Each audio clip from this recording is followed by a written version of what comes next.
Welcome to another episode of Peep Hell Pod.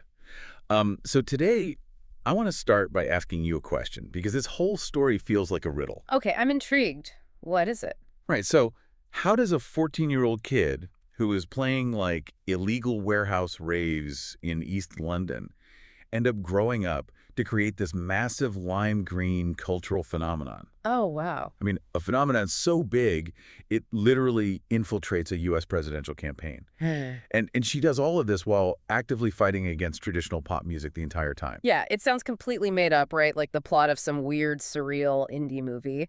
But I mean, it's entirely real. It really is. We are basically looking at a career that is built entirely on paradoxes. Like, rejecting the rules is somehow the exact thing that made her the person writing the rules. Exactly. So for everyone listening, today we are taking a deep dive into the fascinating world of Charli XCX, or, Charlotte Emma Aitchison as she was born. Right. She is, to you and to, well, millions of other people, the ultimate party girl pop star.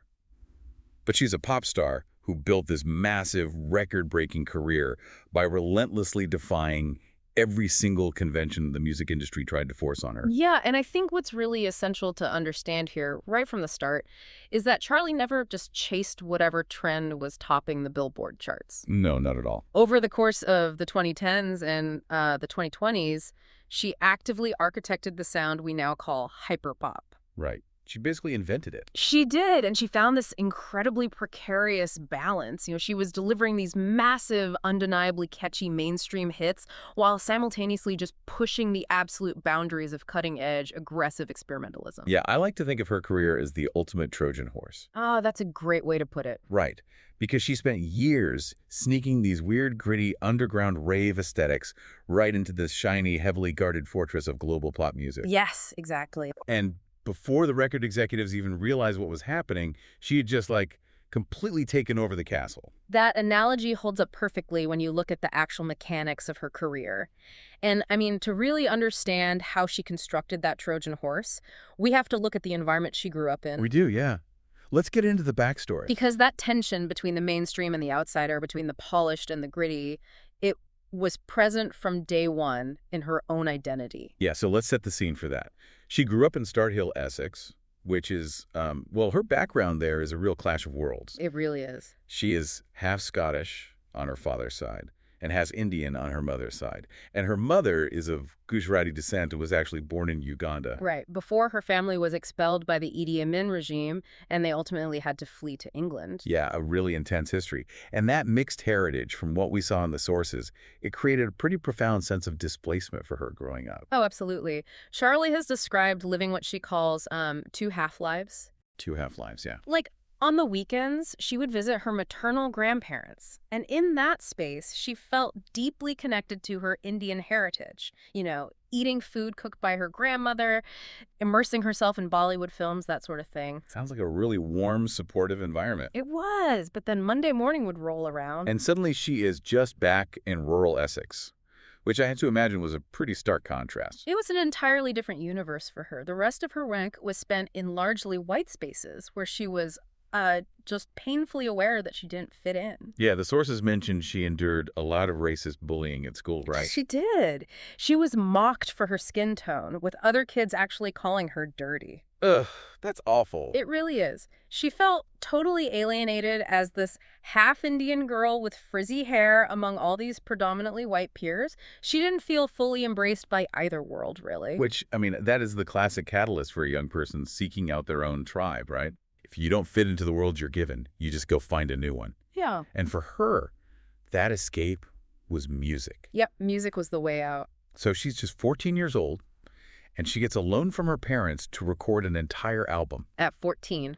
At 14. Yeah. She posts the demos on her MySpace page, and those specific tracks somehow catch the attention of a promoter who is running illegal warehouse raves in East London. And that promoter literally invites this 14-year-old kid to come perform her MySpace tracks at these illicit underground parties. Okay, wait, hold on. We need to pause here because this is where I got stuck. A 14-year-old at illegal East London warehouse raves. Yeah, I know. It sounds crazy. How does she actually pull that off logistically? We are talking about illicit parties, no security, late at night. How does a label or, more importantly, a parent, allow that to happen? Well, it really forces us to question all the assumptions we usually make regarding artists' origin stories. We are so conditioned to expect that classic rebellion narrative, right? The teenager sneaking out the bedroom window to go to the club against her parents' wishes. Exactly, the whole punk rock teenage angst thing. Right. But that just isn't the case here. Her parents were incredibly supportive of her artistic drive. In fact, they actually attended the raves with her. Wow. Yeah. It is just amazing to picture. Just like standing in the back of a sweaty, pounding, illegal warehouse rave, holding a camcorder, Yeah. cheering on their daughter. It's quite the image. And she was performing under the name Charli XCX, which, I love this detail, wasn't some focus group marketing persona cooked up in a boardroom somewhere. No, not at all. It was literally just her old MSN Messenger display name. The XCX just stood for Kiss Charlie Kiss. I think it just perfectly highlights how organic and, unpolished her beginnings were. Yeah. She even told the Grammy Awards years later that she stuck with the name simply because she didn't have a manager at the time to tell her it was a bad idea. That's hilarious. And she didn't want to pull a Prince and change her name to some unpronounceable symbol later on, so she just kept it. Well, it worked out. So she is navigating this wild, liberating rave scene. She goes to London to study fine art, and then by 2010, at age 18, she gets signed to Asylum Records. Right, the big break. Yeah, on paper, this is the triumphant moment. The underground underdog makes it to the big leagues. But reading through the sources for this deep dive, her entry into the mainstream actually sounds more like a hostage situation. Yeah, it was a period of deep creative dissonance for her. Dissonance is a good word for it. She was flown out to Los Angeles for these major studio sessions, and she openly admitted she felt completely lost in that environment. I can imagine. Right, because she had just come out of this gritty, experimental DIY rave scene, and suddenly she was sitting in the belly of the commercial pop machine. Surrounded by guys in suits. Exactly, executives who were just looking for the next easy radio hit. She explicitly stated she hated pop music at the time. She did. She said what she really wanted to make was, in her own words, bad rap music. Which is just so funny in hindsight. But the irony of trying to rebel against a major label is that sometimes that exact rebellious friction accidentally births a massive pop hit. Yes, and that's exactly what happened. In 2012, she meets with this Swedish producer, Patrick Berger. Right. He sends her some beats, and she very quickly writes a track called I Love It. And this is a crucial turning point because I Love It is an undeniable, mathematically perfect pop anthem. It's massive. But when Charli wrote it, she looked at the finished product and just flat out refused to release it herself. Which is wild. She felt she simply could not reconcile this massive, shiny, radio-friendly pop song with her own personal, darker, rave-inspired identity. It's like a struggling screenwriter finally penning a guaranteed Oscar-winning script and then just casually handing it over to a stranger because the font they typed it in felt wrong for their personal brand. That's a brilliant way to conceptualize it. She just gave the song away to the Swedish duo Icona Pop. Just gave it away. Yeah, and they released it, obviously featuring her vocals on the hook, and it became a colossal global smash. It was everywhere. It hit #1 in the UK and climbed right into the top 10 of the US Billboard Hot 100. But, giving that song away didn't actually protect her from the pop machine. The mainstream success completely caught up with her by 2014. Oh, it absolutely did. She featured on Iggy Azalea's Fancy, which was a massive global #1 hit. Song of the summer. Yeah. And then she contributed her own solo track, Boom Clap, to the soundtrack of that blockbuster film, The Fault in Our Stars. Right, another huge moment. That song went platinum, hit the top 10 in the U.S., and suddenly the artist who hated pop was undeniably one of the biggest pop stars in the world. And that success kind of became a trap for her. How so? Well, she was suddenly expected to just deliver more boom claps. Her 2014 album, Sucker, captured some rebellious punk energy, but it was still decidedly a commercial pop record. Right, it was very radio-friendly. Yeah, and she was successfully navigating the system, sure, but the sources make it very clear she was suffocating creatively. Charli XCX is fundamentally not an artist who is comfortable staying in a lane that others have paved for her. No, clearly not. So she's stuck in this polished pop stardom. She's miserable, trying to figure out her next move, and her reaction is to just, burn the whole thing down. Literally. She flees to Sweden, totally isolates herself from her record label, and spontaneously makes this punk-inspired album in a month, heavily influenced by bands like The Hives and Weezer. And she funded the entire thing herself just to escape the label's oversight. Wow. Now, that punk album was ultimately scrapped, but it proved something important. It proved she was willing to self-sabotage her own commercial momentum to find her authentic voice. Right. She was willing to lose money to be herself. Exactly. And the true defining artistic pivot really happens in 2015 and 2016. That's when she forms a creative partnership with producer A.G. Cook and the collective known as PC Music. Which brings us to the Vroom Vroom EP. And this introduces this term avant pop or hyperpop into the conversation. Yes. But I want to actually break down what that means for you listening right now. The sources say it combines, Eurodance, trap, and experimental electronic music. But that just sounds like a Wikipedia entry. What does hyperpop actually feel like to listen to? That's a great question. Okay, imagine taking a sticky sweet bubblegum pop song from the late 90s, right? Okay, I'm with you. Now, crank the bass until the physical speakers are literally blowing out, and then run the vocals through a metallic blender. Oh, wow. Yeah. That's hyperpop. It takes everything we culturally love about pop music, the catchy hooks, the repetitive choruses, and just pushes it to an abrasive, chaotic, almost uncomfortable extreme. Right. With producers like A.G. Cook and the late visionary Sophie, Charli took the sharp left turn into this metallic, industrial sound. It sounds like the sonic equivalent of a sugar crash. It really is. And it deeply polarized critics at the time, but it built her this incredibly rabid cult following. She proved definitively that she valued extreme creative risk over guaranteed radio play. Absolutely. She basically built her own sandbox because she didn't like the toys the major labels were handing her. And she committed to that sandbox completely, too. What do you mean? Well, when her planned 2017 studio album leaked online, she didn't panic and try to salvage the marketing campaign or anything. Oh, she didn't. Nope. She scrapped the entire project and just released 2 highly collaborative, critically acclaimed mixtapes instead, Number 1 Angel and Pop 2. She adapted to the chaos rather than trying to control it. Which I think perfectly sets the stage for what she did in 2020. Oh, the pandemic album. Yes. The pandemic hits, the world locks down, the entire live music industry just shuts down completely. Most artists either delay their albums or they retreat into these very private, isolated studios. Right. Charli goes the exact opposite direction. She announces to her fans that she's going to write, record, and release an entirely new album during the COVID-19 lockdown, completely from scratch. And she used her platform on Instagram to radically open up the creative process. Yeah, it was wild to watch. She crowdsourced feedback from her fans in real time. She'd post different variations of lyrics, share potential single covers, play rough sound samples, and literally let her audience vote on what should make the final cut.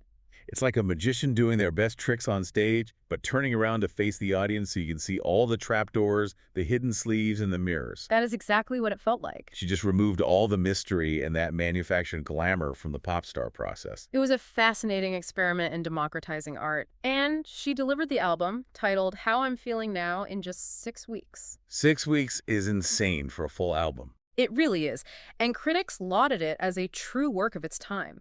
It proved that her raw, messy connection to her audience was infinitely more valuable than the traditional, secretive polish of some multi-million-dollar studio album rollout. So true.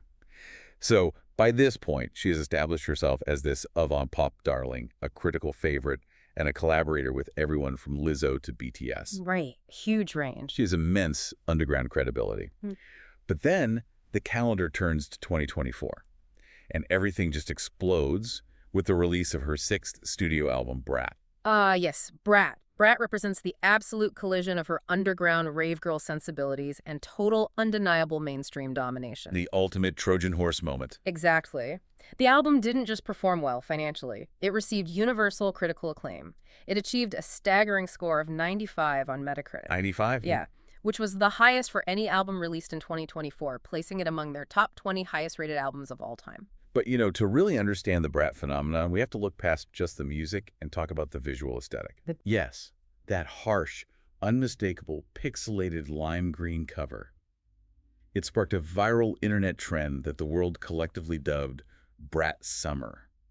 And it wasn't just a color choice, right? It felt like a cultural reaction. It was a highly intentional reaction. The Brat aesthetic was a direct rejection of that ultra-polished, heavily curated, pastel-toned, clean girl aesthetic that had been dominating social media for years. Oh, definitely. Everyone was so tired of that perfection. Exactly. It worked specifically because it was messy, unpolished, and slightly aggressive.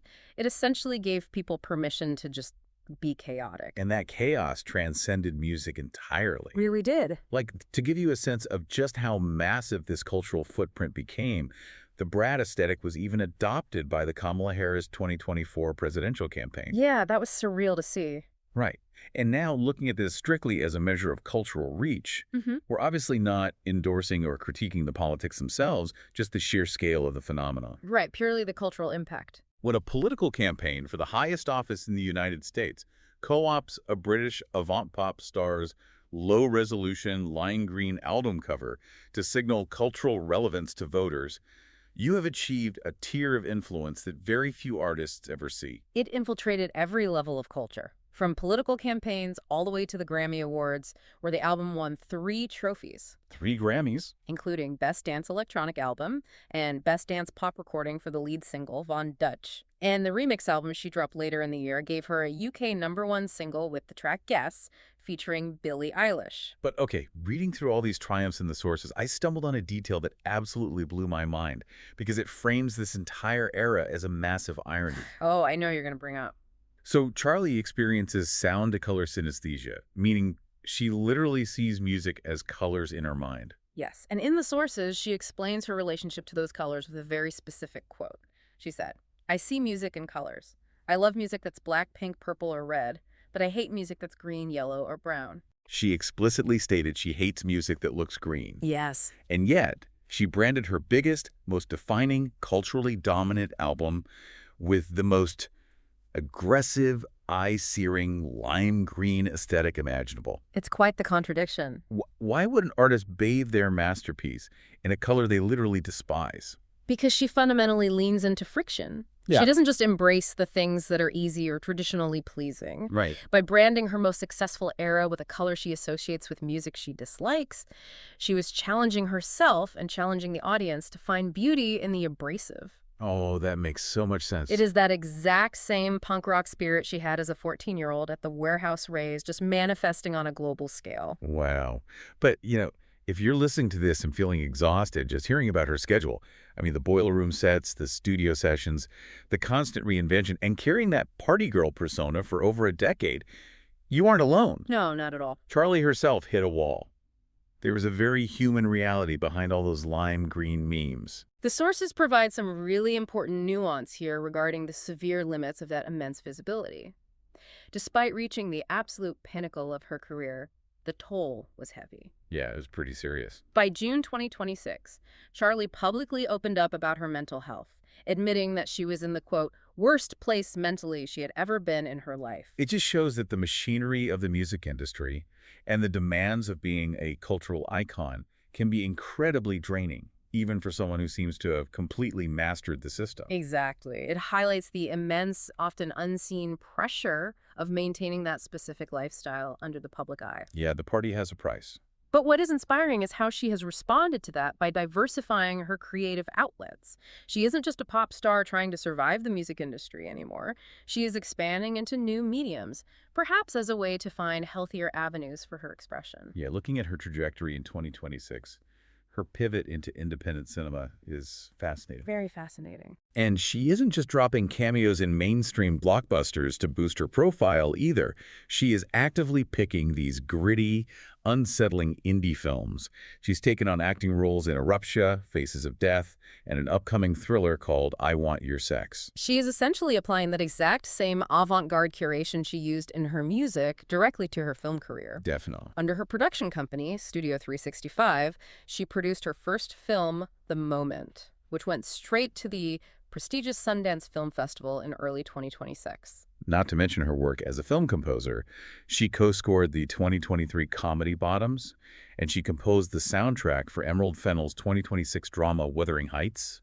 She even released an original track featuring John Cale of the Velvet Underground for that. Incredible range. From illicit East London warehouse raves to Sundance and the Velvet Underground. And amidst all of this professional expansion, she really has found grounding in her personal life, too. In 2025, she married British musician George Daniel, the drummer for the 1975. Oh, nice. They met years prior while collaborating on a track, and he has since become a really key creative partner in her music. So we have an artist who has conquered the underground, redefined the mainstream pop genre, sparked a global cultural trend, and is now leaving her footprint on independent cinema. It's a lot. Where does she even go from here? Well, she steps into a new, highly synthesized era. In the summer of 2026, she announced an upcoming album appropriately titled Music, Fashion, Film, supported by tracks like rock music and SS26. Very fitting title. Yeah, and if we look at the arc of her entire journey, Charli XCX has proven something that many in the industry thought was completely impossible. What's that? She proved you don't have to choose between the artistic integrity of the underground and the massive reach of the mainstream. You can actually just grab the mainstream by the collar and drag it down into the warehouse with you. Wow, yeah. Which really leaves you thinking, is the so-called mainstream actually just the weird, gritty underground waiting patiently for the right catchy hook? I think it just might be. It makes you wonder what the next 14-year-old at a warehouse rave is dreaming up right now while we speak. Absolutely. Thanks for listening to Peel All Pod. Keep tuning in for more stories worth knowing.